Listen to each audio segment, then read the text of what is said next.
Delhi high court ने योग गुरु बाबा रामदेव को हमदर्द company और इसके लोकप्रिय उत्पाद रूह अफ़ज़ा के खिलाफ आपत्तिजनक टिप्पणियों के लिए कड़ी फटकार लगाई है।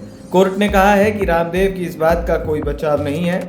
दिल्ली हाईकोर्ट ने इसके साथ ही कहा कि इस बात यानी कि बाबा रामदेव की बात ने अदालत की अंतरात्मा को झकझोर कर रख दिया है, इसकी कोई माफी नहीं है। वहीं बाबा रामदेव ने दिल्ली हाईकोर्ट को बताया कि शरबत जिहाद वाला वीडियो सोशल मीडिया से हटा लिया गया है। दरअसल बाबा रामदेव ने पिछले दिनों दावा किया था कि हमदर्द कंपनी अपने मुनाफे का इस्तेमाल मस्जिदों और मदरसों के निर्माण के लिए कर रही है। हमदर्द ने इन टिप्पणियों को हानिकारक बताते हुए दिल्ली हाईकोर्ट में याचिका दायर की थी।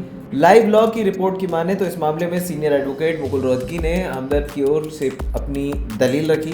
उन्होंने दिल्ली हाईकोर्ट से कहा कि ये एक चौंकाने वाला मामला है जो न केवल रूह अफ़ज़ा को बदनाम करने बल्कि सांप्रदायिक विभाजन का भी मामला है। उन्होंने कहा कि रामदेव की टिप्पणी नफरत यानी कि हेट स्पीच फैलाने वाले के समान है।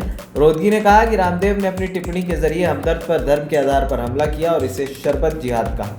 बाबा रामदेव ने कहा था कि अगर आप वो शरबत पीते हैं तो मदरसे और मस्जिदें बनेंगी, लेकिन अगर आप पतंजलि का गुलाब शरबत पीते हैं तो गुरुकुल बनेंगे, आचार्य कुलम विकसित होगा, पतंजलि विश्वविद्यालय का विस्तार होगा और भारतीय शिक्षा बोर्ड आगे बढ़ेगा। बाबा रामदेव ने इसके साथ ही रूह अफ़ज़ा शरबत को लव जिहाद की कथित साजिश से भी जोड़ दिया था। उन्होंने कहा कि जैसे लव जिहाद है वैसे ही ये भी एक तरीके का शरबत जिहाद। इस शरबत जिहाद से खुद को बचाने के लिए यह संदेश सभी तक पहुंचना चाहिए। बस इसके बाद जबरदस्त बवाल हुआ।